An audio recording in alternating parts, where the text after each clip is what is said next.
हमारे YouTube channel GK with me में आज की क्लास हमारी रहेगी हरियाणा करंट अफेयर की। और आज से हम डेली जो हरियाणा करंट अफेयर की क्लास है वो लेंगे, ठीक है। और इससे पहले का जो हमारा 1 मंथ का करंट अफेयर रह गया है वो मैं आपको पूरा का पूरा कंप्लीट करा दूंगी, ठीक है। उसके लिए भी एक क्लास बना दूंगी जिसमें पूरे 1 मंथ का करंट अफेयर होगा। पर आज से शुरू करते हैं हम हमारे हरियाणा ग्रुप डी की और सीईटी मेंस की प्रिपरेशन। और इसके साथ साथ हमारी डेली एक हरियाणा करंट अफेयर और एक हरियाणा जीके की क्लास रहेगी, ठीक है। तो स्टार्ट करते हैं आज की क्लास का पहला प्रश्न। सबसे पहले मैंने लिखा है भारत की टॉप 10 सबसे तेजी से बढ़ती राज्य अर्थव्यवस्थाओं में हरियाणा किस स्थान पर रहा है, ठीक है। तो आपको बताना है जैसे हमारे अलग अलग राज्य हैं, उन राज्यों में जो राज्यों की अर्थव्यवस्था होती है, इकोनॉमी होती है, वो उसमें हमारे हरियाणा का कौन सा स्थान है, ठीक है। तो उसमें हमारे हरियाणा का तीसरा स्थान है, ठीक है। तो तीसरे स्थान के साथ में हरियाणा ने जो इसके हरियाणा ने तीसरे स्थान के साथ यहाँ पर बढ़त बनाई है। और सबसे पहले स्थान की बात की जाए तो कर्नाटक पहले स्थान पर है, कर्नाटक के बाद में तेलंगाना है, ठीक है। उसके बाद हमारे हरियाणा का नंबर आता है, तो ये हमारे लिए बहुत बड़ी बात है, ठीक है। तो इसके बाद नेक्स्ट हम पढ़ लेते हैं। यहाँ मैंने ये ऐसे फोटोज भी लगा दी हैं ताकि आपको इसको समझने में आसानी हो। तेजी से बढ़ रही प्रदेश की अर्थव्यवस्था, भारत की टॉप 10 सबसे तेजी से बढ़ती अर्थव्यवस्थाओं में हरियाणा एक स्टेट बनकर आगे आया है, ठीक है। रुपए 5.36 लाख करोड़ जीएसडीपी के साथ तीसरे स्थान पर हरियाणा ने अपना स्थान बना लिया है, ठीक है। तो ये आपको याद रखना है। इसके बाद नेक्स्ट क्वेश्चन है, ये बहुत इंपॉर्टेंट है। गीता महोत्सव के जितने भी क्वेश्चंस हैं वो आपके एग्जाम के पॉइंट ऑफ व्यू से जरूरी हैं। और मैं गीता महोत्सव की कंप्लीट क्लास बना दूंगी जिसमें सभी क्वेश्चंस गीता महोत्सव से रिलेटेड होंगे, ठीक है। और आपको एक बात बता दूं कि अगर आपको हमारे हरियाणा करंट अफेयर के हैंड रिटन नोट्स चाहिए तो आप हमारा टेलीग्राम चैनल ज्वाइन कर सकते हैं और उसका जो लिंक होगा वो डिस्क्रिप्शन बॉक्स में आपको मिल जाएगा। तो सेकंड क्वेश्चन है, गीता महोत्सव में कितने बच्चों ने गीता के श्लोकों का उच्चारण किया, ठीक है। तो यहाँ पर आप सभी को पता है हमारे हरियाणा में अभी कुछ दिनों से गीता महोत्सव का आयोजन किया जा रहा है। तो यहाँ पर कल जो गीता जयंती है उसका समापन समारोह था, तो उसमें 18,000 बच्चों ने एक साथ गीता के श्लोकों का उच्चारण किया, ठीक है। यहाँ पर ये देख सकते हैं आप, इस तरीके से बच्चे बैठे हैं और इन्होंने क्या किया है, हरियाणा मतलब गीता के श्लोकों का उच्चारण किया है। यहाँ मैंने कुछ पॉइंट्स लिख दिए हैं जो गीता महोत्सव से संबंधित हैं। गीता महोत्सव कुरुक्षेत्र में 18,000 बच्चों ने 18 अध्यायों के श्लोकों का क्या किया, उच्चारण किया।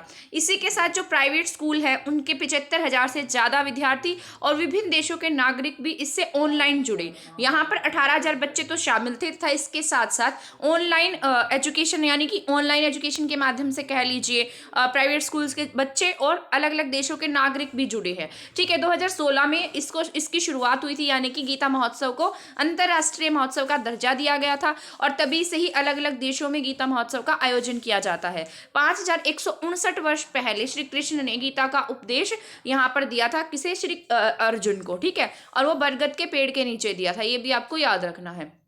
इसके बाद नेक्स्ट पॉइंट है, ये हमारा नेक्स्ट पॉइंट जो है वो बहुत जरूरी है। हाल ही में हरियाणा के कितने खिलाड़ियों को अर्जुन पुरस्कार से सम्मानित किया गया है, तो ये आपको बताना है। हमारे हरियाणा में कितने ऐसे खिलाड़ी हैं जिन्हें हाल ही में राष्ट्रपति द्रौपदी मुर्मू जी के द्वारा अर्जुन पुरस्कार मिला है, ठीक है। तो 4, 5, 6 या 7, तो इसका राइट आंसर है 6। इनके साथ साथ एक कोच भी हैं जिन्हें क्या मिला है, पुरस्कार मिला है, ठीक है। तो यहाँ पर अभी पढ़ लेते हैं, मैंने यहाँ ऐसे फोटो लगा दी है ताकि आप इसको आसानी से रिलेट कर पाए, ठीक है। तो यहाँ पर मैंने लिखा है, यहाँ पर है, राष्ट्रपति ने हरियाणा के 6 खिलाड़ियों को अर्जुन अवार्ड से नवाजा है। तो 6 खिलाड़ी ऐसे हैं जिन्हें अर्जुन अवार्ड से सम्मानित किया गया है। इसमें से अमित पंघाल हैं जो मुक्केबाज हैं, सीमा पूनिया जो एथलीट हैं, अंशु मलिक कुश्ती खेलती हैं, सरिता मोर कुश्ती खेलती हैं, साक्षी कुमारी कबड्डी खेलती हैं और तरुण ढिल्लो पैरा खिलाड़ी हैं, बैडमिंटन खेलते हैं। इसके साथ साथ इंटरनेशनल कुश्ती प्रशिक्षक यानी कि कोच राज सिंह छिकारा को द्रोणाचार्य अवार्ड से सम्मानित किया गया है। तो ये आपको याद रख लेने हैं, एग्जाम के पॉइंट ऑफ व्यू से मोस्ट इंपॉर्टेंट क्वेश्चन है ये वाला आपका, ठीक है। ये आपको याद रखना है, ठीक है। और एक बात आप मुझे और बता सकते हैं कि इसके बाद नेक्स्ट क्वेश्चन है, हरियाणा आत्मनिर्भर टेक्सटाइल नीति 2022 से 25 में हाल ही में हरियाणा सरकार ने कितने करोड़ रुपए को मंजूरी दी है, ठीक है। तो टेक्सटाइल ये जो कपड़े से रिलेटेड होता है, यहाँ पर 1 मिनट ये आगे चला गया है, तो जो ये कपड़ा गारमेंट से रिलेटेड होता है उसके तहत कितने करोड़ रुपए की मंजूरी दी गई है, तो उसमें हरियाणा सरकार ने 4,000 करोड़ रुपए की मंजूरी दी है। ये पॉइंट आपको याद रखना है, इंपॉर्टेंट है। आपने देखा होगा कि हरियाणा सिटी का जो एग्जाम हुआ था उसमें ऐसे फैक्ट वाले क्वेश्चंस, बहुत सारे डाटा वाले क्वेश्चंस पूछे गए थे। ठीक है, तो आपको अभी ये डाटा वाले क्वेश्चंस को भी हल्के में नहीं लेना है, क्या पता एग्जाम में पूछ ले।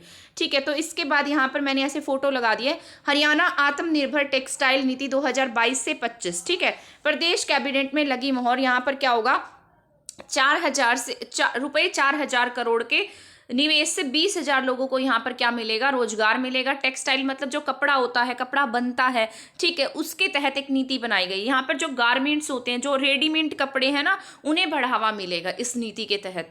तो आपको ये याद रखना है, ये पॉइंट आपके एग्जाम के पॉइंट ऑफ व्यू से जरूरी है। ठीक है, इसके बाद ये इंपॉर्टेंट क्वेश्चन है, आपके एस्टेट के एग्जाम में कल ही पूछा गया था। ठीक है, तो आपको याद रख लेना है। तो यहाँ पर लिखा है 2022 के पंचायत चुनाव में हरियाणा सरकार ने महिलाओं को कितने प्रतिशत आरक्षण दिया है। तो ये आपको बताना है कितने प्रतिशत आरक्षण हरियाणा सरकार ने महिलाओं को अब जो चुनाव हुए हैं उनमें मिला है। ठीक है, तो मैं आपको यहाँ इसका आंसर बता देती हूँ। 50% आरक्षण महिलाओं को दिया गया है, पहले 33% था। 2020 में हरियाणा सरकार ने महिलाओं को 50% आरक्षण देने की बात कही। ठीक है, और अब जो चुनाव हुए हैं पंचायत के उसमें भी 50% आरक्षण महिलाओं को दिया गया है। साथ ही साथ पंचायत मंत्री ने 3 दिसंबर को जितने भी ये सरपंच नियुक्त हुए हैं, सरपंच बने हैं, उन्हें शपथ दिलाई है। किसने, पंचायत मंत्री। कौन है पंचायत मंत्री, देवेंद्र बबली। ठीक है, आपको याद रख लेना है, जेजेपी पार्टी से है, गठबंधन सरकार के, देवेंद्र बबली। ठीक है, तो पंचायत मंत्री बने हुए हैं।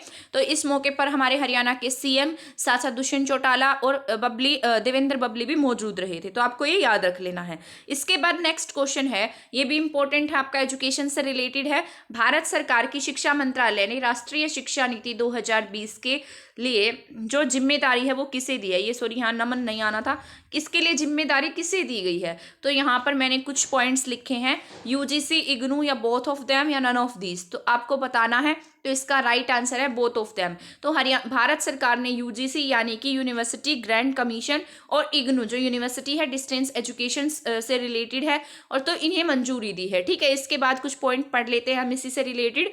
हरियाणा के शिक्षा मंत्री कंवर पाल ने कहा कि राज्य की सभी यूनिवर्सिटी और उच्चतर शिक्षा विभाग के सभी सरकारी और प्राइवेट स्कूल के संस्थान के शिक्षकों को इग्नू न्यू दिल्ली द्वारा क्या दिया जाएगा, प्रशिक्षण दिया जाएगा। यानी कि हरियाणा के जितने भी स्कूल हैं, यूनिवर्सिटी है, हायर एजुकेशन से रिलेटेड डिपार्टमेंट है, वहाँ पर जितने भी कोई भी प्राइवेट संस्थान हो या फिर सरकारी संस्थान हो, उसके जितने भी शिक्षक होंगे उन्हें क्या दिया जाएगा, यहाँ पर इग्नू की सहायता से प्रशिक्षण दिया जाएगा। ठीक है, और यहाँ पर ये ऐसा नहीं होगा, मतलब ये कंपलसरी होगा, हर टीचर को यहाँ पर जिसे भी कहा जाएगा उन्हें क्या लेनी पड़ेगी, यहाँ ट्रेनिंग लेनी पड़ेगी, यानी कि प्रशिक्षण लेना पड़ेगा। ऐसा नहीं है कि हम अपनी यहाँ पर मर्जी चला सकते हैं। तो आपको ये पॉइंट भी याद रख लेना है। इसके बाद नेक्स्ट पॉइंट है, हाल ही में हरियाणा में 48 कोस तीर्थ सम्मेलन का आयोजन कहाँ पर किया गया है। तो आप यहाँ पर तीर्थ के नाम से ही समझ गए होंगे।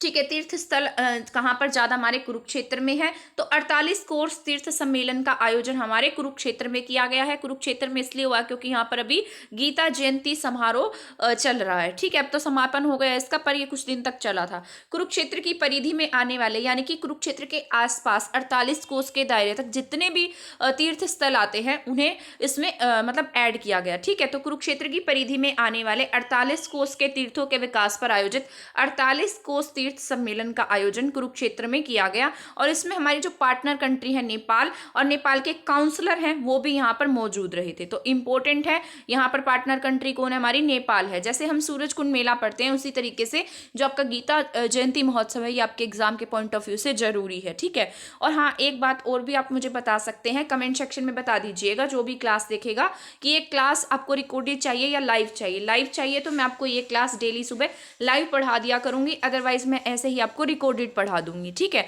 लाइव में भी आपको इसी तरीके से पीडीएफ के थ्रू ही पढ़ाऊंगी। तो आप एक बार कमेंट सेक्शन में बता दीजिएगा। इसके बाद है क्वेश्चन नंबर 8, हरियाणा के किस जिले में केंद्र सरकार के सहयोग से इंटीग्रेटेड मैन्युफैक्चरिंग क्लस्टर बनाया जाएगा। ठीक है, तो इंटीग्रेटेड क्लस्टर कहाँ बनेगा, जहाँ पर ये सामान वगैरह बनेगा। मैन्युफैक्चर का मतलब क्या होता है, बनाना। ठीक है, तो क्लस्टर बनाया जाएगा हिसार में। तो जो और एक पॉइंट और बताती हूँ, इलेक्ट्रॉनिक्स का जो इंटीग्रेटेड क्लस्टर है वो आपका सोहना में बना हुआ है। सोहना में प्रस्तावित है कि सोहना में बनेगा। ठीक है, यहाँ पर केंद्र सरकार की सहायता से क्या बनेगा, इंटीग्रेटेड मैन्युफैक्चरिंग क्लस्टर बनेगा। ये आपको याद रख लेना है। ठीक है, तो ये कहाँ बनेगा, हिसार में। और इलेक्ट्रॉनिक्स का कहाँ बनने जा रहा है, ये है आपका सोना में। इसके बाद नेक्स्ट पॉइंट है, ये मैंने ऐसे ही पूरा एक्सप्लेन करके यहाँ पर लिख दिया है। ठीक है, हरियाणा राज्य प्राकृतिक खेती पर वैज्ञानिक रिसर्च पेपर तैयार करने वाला पहला राज्य बनेगा। ठीक है, यानी कि प्राकृतिक खेती को हमारी हरियाणा सरकार बहुत अधिक बढ़ावा दे रही है और इसी के तहत वैज्ञानिक रिसर्च पेपर तैयार करने वाला जो हमारा हरियाणा है वो देश का पहला राज्य बन जाएगा। प्राकृतिक खेती पर रिसर्च करने वाला पेपर तैयार होगा यहाँ पर। और बात की जाए हरियाणा में प्राकृतिक जो खेती है उससे संबंधित प्रशिक्षण केंद्र की, तो हमारे हरियाणा में अभी तक 2 ऐसे प्रशिक्षण केंद्र हैं, जैसे गुरुकुल कुरुक्षेत्र। अभी हाल ही में मैंने आपको ये पढ़ाया भी था कि कुरुक्षेत्र में प्राकृतिक खेती को लेकर एक बहुत बड़ा कुरुक्षेत्र में आयोजन हुआ था। ठीक है, घरोंडा करनाल। तो यहाँ 2 जगह पर क्या है, अभी तक हमारा जो प्राकृतिक खेती से संबंधित प्रशिक्षण केंद्र है। और इसके अलावा हिसार में, ठीक है, हिसार ठीक है, तो हिसार में होगा, हिसार के एचयू में। अमेठी नहीं है, ये अमेठी नहीं आना, यहाँ हमेठी आएगा। ठीक है, हमेठी कहाँ का है, जींद का एक गांव है, तो हमेठी जींद में। और सिरसा के मंगियाना में। यहाँ 3 जगह पर क्या होंगे, प्रशिक्षण केंद्र स्थापित किए जाएंगे। ये आपको याद रखना, अमेठी नहीं है, ये हमेठी है। हमेठी कहाँ का है, ये जींद का है। हिसार का एचयू यूनिवर्सिटी और साथ साथ सिरसा का मंगियाना। ठीक है, यहाँ पर प्रशिक्षण केंद्र सरकार के द्वारा स्थापित किए जाएंगे, जिससे क्या होगा, प्राकृतिक खेती को बढ़ावा मिलेगा। तो आपको ये सभी पॉइंट्स याद रखने हैं। ठीक है, इसके बाद नेक्स्ट एंड इम्पोर्टेंट पॉइंट है, ये भी हमारा, गुरुग्राम में अशोक सिंघल वेद विज्ञान और प्रौद्योगिकी विश्वविद्यालय में 2 दिवसीय राष्ट्रीय वैदिक संगोष्ठी गवेषणा में हमारे हरियाणा के सीएम ने शिरकत की थी, यानी कि वो वहां पर गए थे और वहां पर एक पत्रिका का विमोचन किया। उस पत्रिका का नाम इंपॉर्टेंट है, क्या है, श्रुति प्रभा पत्रिका। ये आपको याद रख लेना है। यूनिवर्सिटी का नाम क्या है, अशोक सिंघल वेद विज्ञान और प्रौद्योगिकी विश्वविद्यालय।